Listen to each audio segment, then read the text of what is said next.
Right. So hello everybody. So as Ruben said, sorry again. It's again a talk on about improving performance of application under Mono. So well, actually that's a good thing.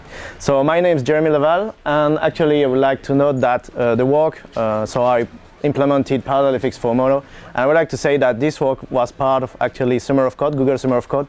So first of all, I would like to thank Google and Mono for allowing me to work on such a cool project with such cool people. And well, so in my talk, I'm going to first talk about why actually we have to bother with all this multi-threading stuff. Then I'm going to talk about how we can actually use that to improve performance in all range of application. And then I will focus on ParallelFx in itself, showing what you can use in ParallelFx, what is all the tasks, or works the scheduler, or works spelling, which is a really nice part of ParallelFx. And finally, what's the state of thing actually in Mono? So how much it is implemented actually. So first of all, why are we bothering with all that parallelization stuff? The thing is that everyone loves a single-threaded application because we have been taught to program like this. And I mean, every language, pretty much every language, works on a single thread when you code. But as a wise man said, the ideal number of threads you should use is 1. So I agree with that, but we are going to see that it must have a special twist about it. And again, we have bothering with parallelization today because the free lunch is over. I will explain what is exactly the free lunch, but basically the thing is that we need to change the way we code. We have to throw away a bit our point of view of all serial programming. So what is exactly the free lunch? From about the 70s to 2005, chip manufacturers were focusing, when they were producing CPUs, basically they were fighting over the clock speed of the CPUs. So that was really cool because basically programmers could write a program, say like in 1995, and it would run pretty well.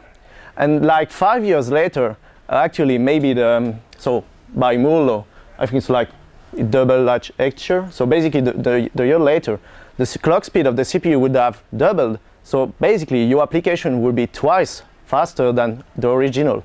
So that was pretty cool because you had to do pretty much nothing.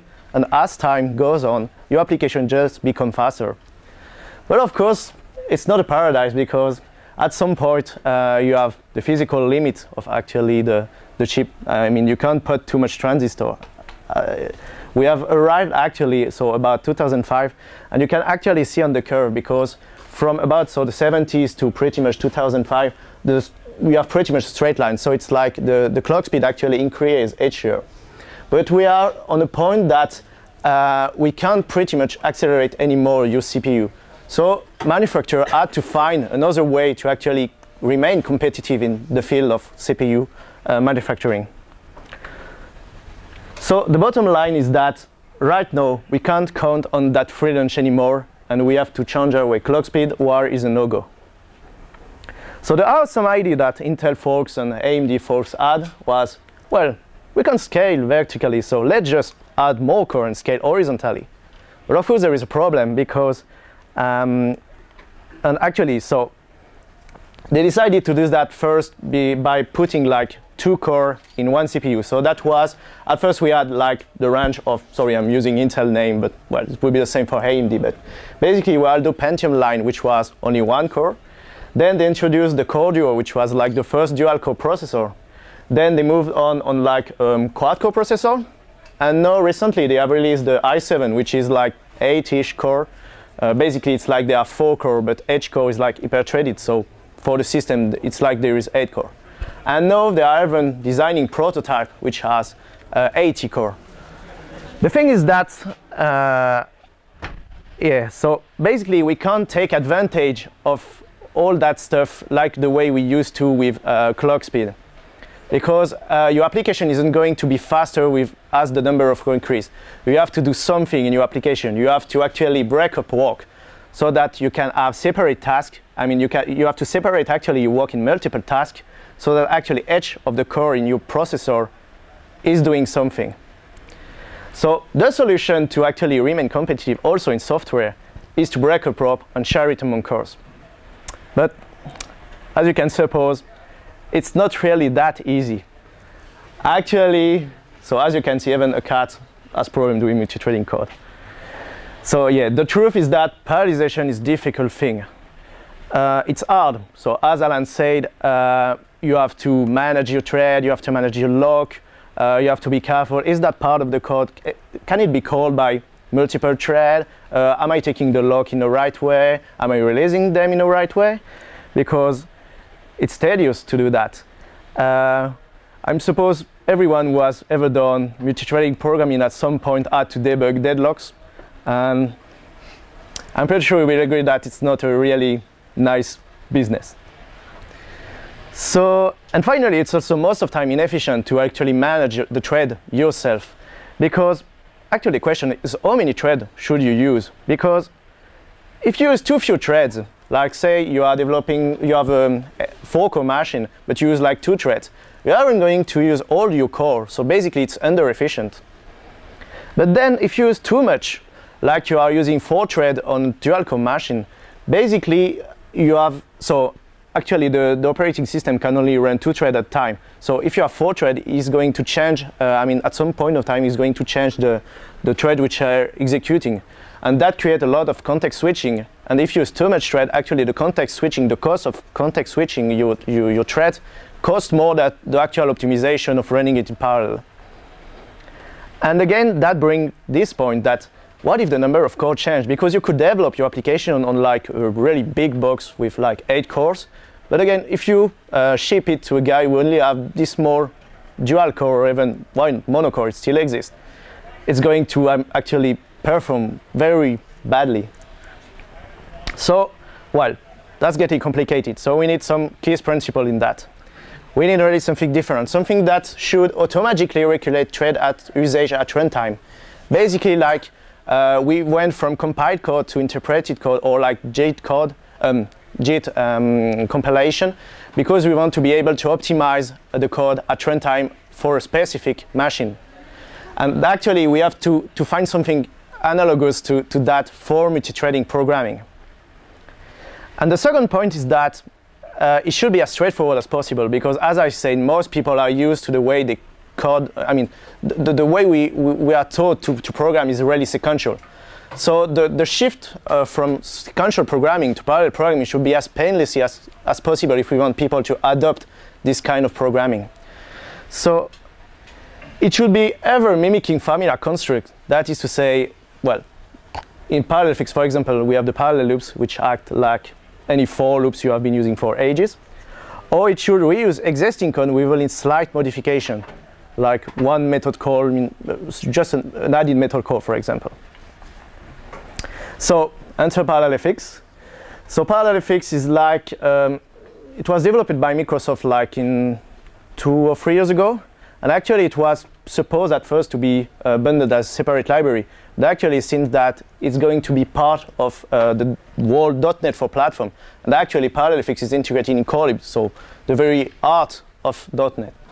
So how is ParallelFx? Basically, you have this part, which is the actual primitive that you can use to use parallel programming inside your application. And the smaller part is like, so the really lower level part is all the scheduler, and it's actually a really nice piece of technology. I'm going to talk about it later, just after. And then you have like almost 3 building blocks that you can use, low-level building block, which is the task. So the task is basically like thread, like you would use your normal thread. Future is like just build up on that, and actually, well, I'm going to talk about that later. So we have parallel loops. Pair-link is like, I hope everyone is familiar with link. Anyway, if you have seen Miguel talk, you should be familiar with link, so I will just say that you've seen Miguel talk. So, which is actually a parallelized version of link. And then, of course, we can't do like this without any helper class. So basically, we have a whole new set of collections that are thread safe, but which shouldn't use, thread safe collection, and also a whole new set of coordination data structures. So lock and all that sort of sub-barrier. Well, any kind of thing that you could use in a multi-threaded environment. But again, they are really specific because, like for example, the concurrent collection, they try to don't use lock because lock is really inefficient. So it tries to actually be lock-free, what we call lock-free code. So yeah, so let's speak a bit about actually the scheduler, so which is the heart of all the ParallelFx library. Actually, the scheduler is a really nice piece of technology because instead of just creating, like you would say, instead of creating a thread for each task you do, basically, I mean, some guys said earlier with Alan that basically the number of threads you should be having in your application should be equal to the number of core that the computer has. This is really true. So actually, ParallelFx build upon that, and it always manages an amount of thread that is equal to the number of core you have on your computer. But of course, it should also be able to handle like 1,000 tasks at the same time. So you have to make a trade-off. You have to run 1,000 tasks on one hand, but you also have to keep only 2 threads. So actually, the scheduler is built on the work stealing principle. Basically, a mono application feed the scheduler some tasks, which first go into a shared work pool. So then the thread worker, so the thread worker is like simply a worker which wraps up an OS thread. So an OS thread is like system thread. And then it takes up that work. And really the cool part of it is like, so let's say that, for example, you feed 100 tasks to the scheduler. Then each thread worker, so if you have 2 thread workers, let's say that each thread worker process like 50 tasks. The thing is that most of the time, tasks do not take the same time to execute. That's the whole point of it. So if it was just like the thread worker took some work and then execute what he has, basically you had one thread worker which at some point run out of task. So you would have one thread worker which continue executing, and basically you would have one thread which is wasted because it does nothing. So the cool thing is that in ParallelFx, when a thread worker has no more work to do, it will try to seek work to do in other thread workers. So that's the steal part. That way, every thread at any time should be still processing something. That way you get the maximum performance out of your code. Yep. What's the reasoning behind keeping a local work pool? Can't they just each pull one job at a time from the shared one? Actually, so as I said, the problem, basically you could do your work only with a shared work pool. So a shared work pool is like a normal collection with a lock, basically. That's getting a bottleneck. Yeah, that's a bottleneck. Because actually, as I said, I mean, ParallelFx should be able to handle like 1,000 tasks at a time. So if you do like 1,000 times, acquire a lock, release a lock, you are going to kill your performance. So what we must ensure is that you have the maximum locality. What we call locality is that basically a thread worker in normal operation shouldn't be doing any locking, any interlock method, any call like that, any synchronization stuff. So what is that a thread worker should only work on what is local to him. And actually, only the steal process actually do some locking, or it's not locking, actually it's using interlocked CAS. If anyone knows CAS, what CAS stands for, is doing CAS work. So that scheduler is really the heart of ParallelFx, and actually it's so efficient that basically the thread pool in .NET 4 is based on that scheduler. Basically, if you are using thread pool, like if you use thread pool before .NET 4, it was like if you feed a task to the thread pool, you will create a thread for each task. But that was pretty inefficient because if you create a lot of tasks, well, you just blow up your machine. So now in .NET 4, actually, when you queue up a task with a thread pool, it actually creates a ParallelFx task and just feed it to the normal scheduler. And actually, so it's not the case at the moment in Mono, but we are pretty much working on it. We are trying to integrate that. So hopefully in some time, we should have also in Mono a thread pool which work on that scheduler. So now let's speak about each way you could actually parallelize your things. This is like task. So task, you should use it like any normal thread. Basically, a task is like a small a unit of work in your application. So that's a kind of traditional way to use a task. Basically, you may create what is called a cancellation token source, which basically handle in ParallelFx all the cancellation stuff. In ParallelFx, cancellation is like at the heart of the framework because every operation, so be it task, wait, well, any kind of operation can be cancelled at some point of time. So instead of having like on a task a cancel method, for example, they made a more generic framework building a cancellation token source. So basically, you always have a source of cancellation, and then you pass around some token. And you can actually pass the same token to multiple method call. That way, when you call actually cancel on the source, it is able to cancel multiple work at a time. And then you can chain together multiple cancellation token source. That way you can, well, handle really pretty nice, pretty neat stuff about cancellation.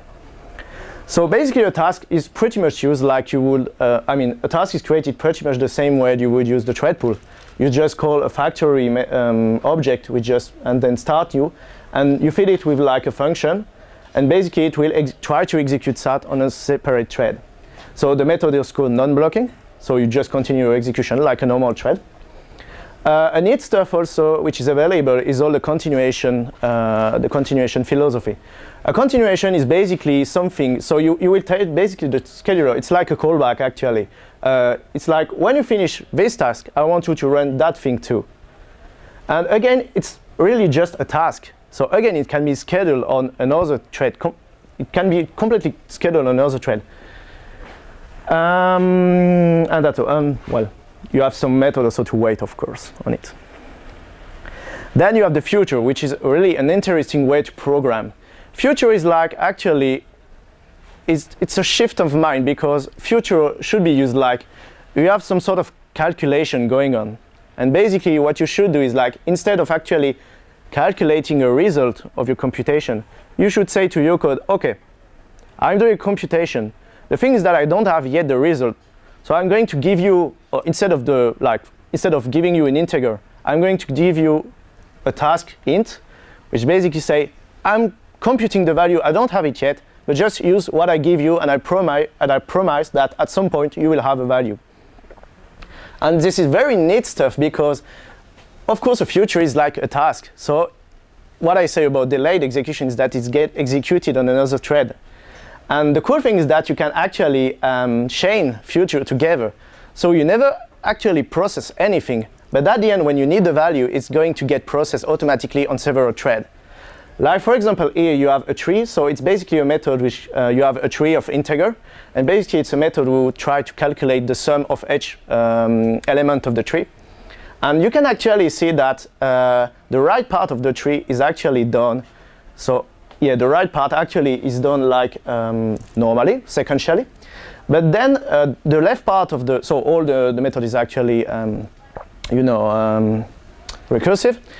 And actually the right part of the tree is like taken as a result, but the left part of the tree is calculating here again start new, but with a future. So basically all the left part of your tree will be chaining up future together. That called later value. So like value is a blocking call, but basically by the time you have finished calculating the right side of your tree, the left side should have already been computed because the future is executed on another thread. And so you can chain up, and the cool thing is that of course you have a relationship between each future, because the futures depend on another future, which depend on another future, etc., etc. And it's handled by the runtime, so that actually when you request the value of the topmost future, we just walk down all the way down and get the result from the lower level future. So this is, you have to change your code actually to make use of future, but it's a really nice way to program. Then you have one construct which is really used a lot, which is the ParallelFor. So again, when I said earlier that ParallelFx should be able to mimic existing construct, this is one of the constructs which, everybody has ever done a for loop. And the for loop is actually something that you can really easily parallelize. Basically, you say that each thread should be doing like, if you have a loop which goes from 0 to, 1000, basically if you have 10 threads, you should just say like thread 1 does the work from 0 to 100, the other thread do the work from 101 to 200, etc., etc. So it's very easy to parallelize. And actually, ParallelFor just does that. It tries to partition the range of value into smaller range that each task can process individually. And actually, the really cool thing about ParallelFor is that, as you can see, it's almost the same as a traditional for loop. You just say parallel.for, where you want to start where you want to hand and what you want to execute with the value. And that's all. Behind the scene, it's all going to partition the stuff, parallelize your stuff, but you don't know. So that's one of the actually where I agree on Alan, saying that developers should really use one thread. The twist is that developers should think they are using one thread. And this is one of the ways to ensure that. Basically, the programmer don't care. He just writes that up and it thinks like it's a normal for loop. But actually, behind the scene, without him knowing, it's doing parallel stuff. And it's actually improving its application. So, demo time. Actually, I'm going to use ParallelFor is really useful, as you saw here, for image processing again. Because basically, when you do image processing, pixel-based processing, you just iterate over the whole range of pixels you have in your picture. So an easy way to parallelize that sort of stuff is basically to use ParallelFor on the outermost for loop you have in your program. So actually, oh, sorry, anyway.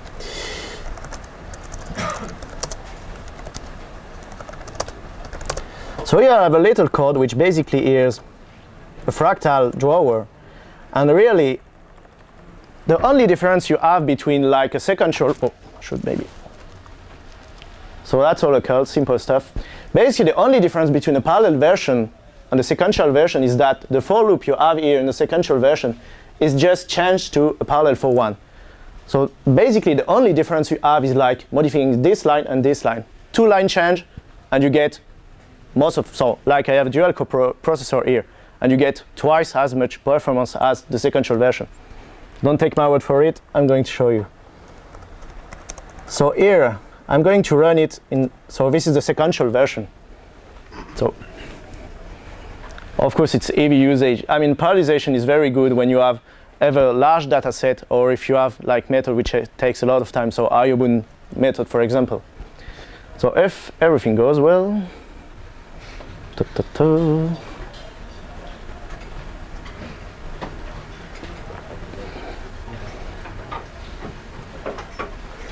here you go. So like 26 seconds to actually produce that stuff. Of course, you can criticize my art skill. I'm actually not an artist either. But basically, this is like a fractal, a Mandelbrot fractal. But it's just for the point of having an EV calculation. So as you have seen, the processing of that stuff took actually like 30 seconds. Now let's run it in parallel. So again, I say it with a 2-line change. So now I'm using the ParallelFor loop. Still taking some time.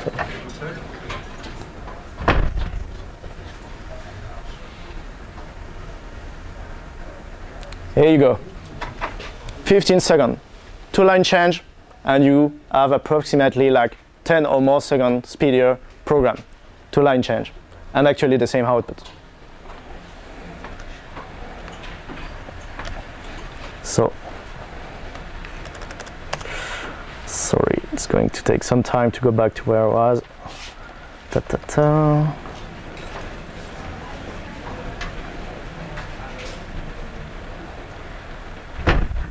Sorry for this.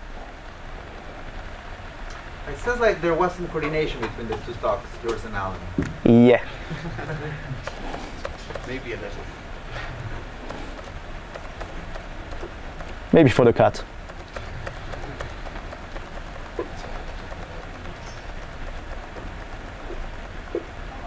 That way, if you hadn't understood anything, you can just see everything back. A speedier presentation.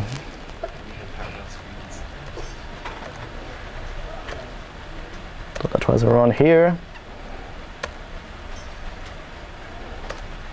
Okay.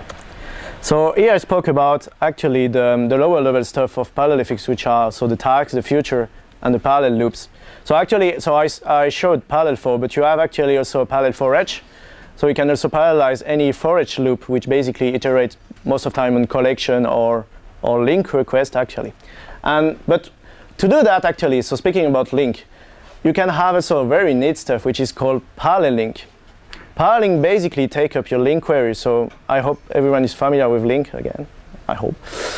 So basically, a link query is like you put up some operator and you say, I have a data source somewhere and I want to apply some operation on it.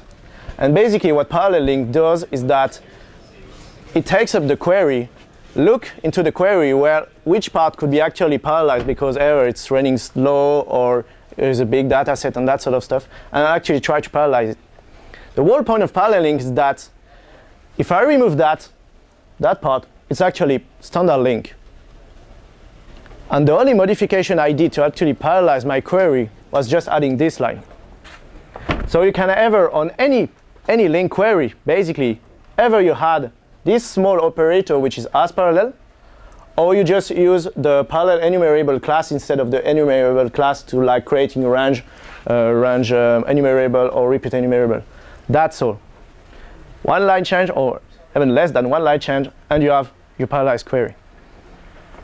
So again, demo time. So a very famous example. If you follow Microsoft guys, you probably have stumbled on a guy which is called Luca Ban. And basically he likes to do crazy stuff. And the last test crazy stuff he has done is this. So I showed you like a link query, but it was very small. But this is actually a whole ray tracer application only written in link, in one big link query. All of that stuff, and actually it's not finished here. You can go down here. All of that is a link query which basically do ray tracing. That's so, what I said when I said that C# now was going functional. That's what I meant. Yeah. One of the things that he's been saying is, the idea is no longer to have side effects. Is that everything that basically you don't mutate the global state. Everything is local, so that you can parallelize these things. And this is one of the things that you can do. Yeah. Of course, yeah. I should say that really functional style programming is really sweet to actually parallelization because. When you parallelize stuff, you really don't want to have any side effect or shared state. So when I say that the programmer basically have to change while line, well, it's not totally true. You also have to be careful on what you're actually doing in your function. Because if you are doing like any work on a shared state or like a traditional collection, for example, you have to protect it with lock or anything. But to moderate that, actually I showed you that we have actually concurrent collection, which are very efficient in a multi-threaded environment. So instead of using your traditional collection, just use that and you will have no problem. But yeah, again, so basically you have this enormous query. And then what it takes to parallelize it is basically just changing enumerable to parallel enumerable, which is a 1, 2, 3, 4, 5, 6, 7, 8 character change. So actually the pelling stuff is not really finished. I'm working on it. It should be hopefully ready by Mono 2.8. But anyway, I'm going to show you what it does look like at the moment.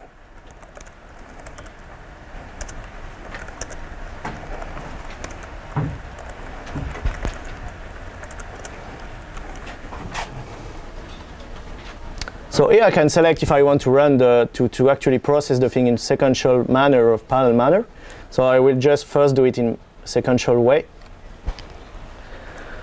So it's always black. Okay, so it's coming. So actually notice all the thing is processed. Basically, it's like a for loop, you would say, and it basically for each pixel process calculate what the color should be. In essence, it's that. So actually, as you can see, it's pretty much going it like in a linear fashion, and that actually takes up some time. A lot of time. The thing is that basically at that part you have all the reflection which is going on, which is a lot of actually recursive function. So that's actually the art part of the picture. But I'm going to stop it here. So really just for you to see how ParallelFx works or PLink works. So now if I select the parallel version and render it, basically what you are going to see after some time, here, you actually see that the image is being not processed like as a wall. You have some black line here, which actually it shows that there is actually two threads doing the work. Basically what PLink does is that it takes up the whole query. See that you can partition the range of pixels of the screen, and then it fires basically a task to process alternatively each part of the screen. So basically this thing is twice as fast. Again, on my dual core computer, because I have 2 cores, it's twice as fast as the other way. You're actually seeing it's quite faster than the other.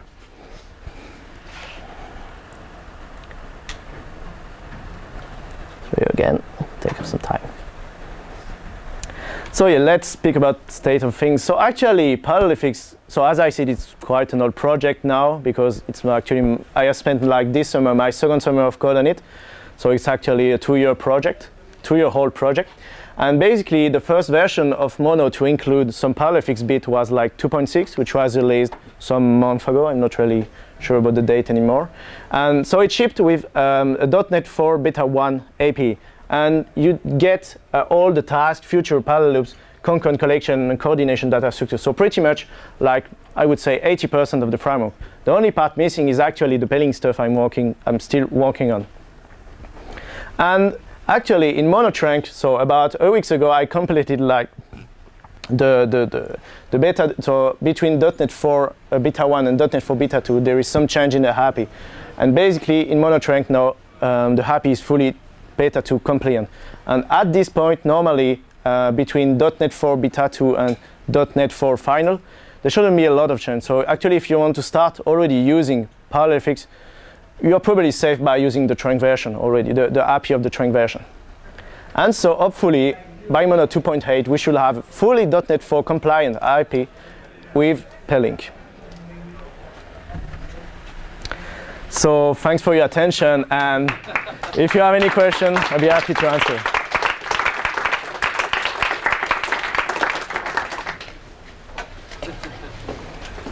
So, yep. Can we, every for loop in our program that doesn't have side effects, can we sprinkle it on it, or is there an overhead penalty that we should take care of? The thing is that parallel programming isn't magic. So actually, maybe sometimes it's actually the cost of actually scheduling tasks is more expensive than the parallel optimization. So I would say that you are safe if you are like processing big chunk of data. So like image processing, well, a lot of things. Basically, like we were talking with Bertrand the other day, and there is like in Bunchy, for example, you have an extension which is called Mirage. And basically what Mirage does is that it analyzes all the songs you have in your library, your music library, and then it computes basically the similarity between each of your songs. So actually in this kind of application, so like a fairly standard desktop application, each of this processing of, each song processing actually could be represented by either a task or a future. I would say more a future.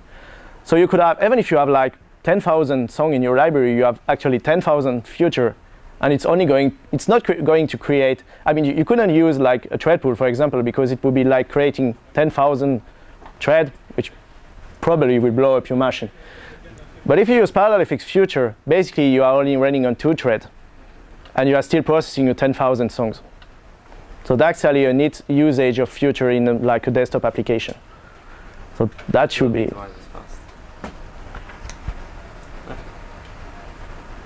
So actually, don't take my word, see for yourself, try it in your application. The best way to actually see if it's speed up thing is to try it in your application. As I hope I have shown you, it's really easy to actually plug any parallel behavior in your existing application. So test and report any bugs. That's important. Yep. Is your any variable implementation, what kind of heuristic is it using to decide how to chunk up the range? Yeah, so actually, yeah, there is like several heuristics in parallel link. Basically, if you feed up with like a collection which can work on index fashion, it's going to basically strip the whole data range small chunk that you can actually access. That is the fastest way actually to use paralleling. If you are using it with like an array or a list or basically anything which is work on an index, it's going to be really fast because we can access each element of the collection without any overhead. When we are doing this kind of partitioning, there is no lock, there is no cast, there is nothing. Everything is cleanly, each task is cleanly separated in its own environment, you could say, and has its work to do. That's all. But again, yeah, if you use like a standard enumerable, there you must have some locking because you can't know what the user is actually doing in its enumerable. It could be like another link query, for example. So maybe it's not thread safe. So in that case, we have to use, that's a shame, but we have to use locking. You say you kind of think into small chunks, yeah. How do you decide what is small? Actually, yeah, that's, well, the thing is that, so basically, like if you, like at first, for example, like in the ray tracer I showed, basically how it was split up data is like it would have one task would have done the upper part of the image, and the other task would have made the lower part of the image.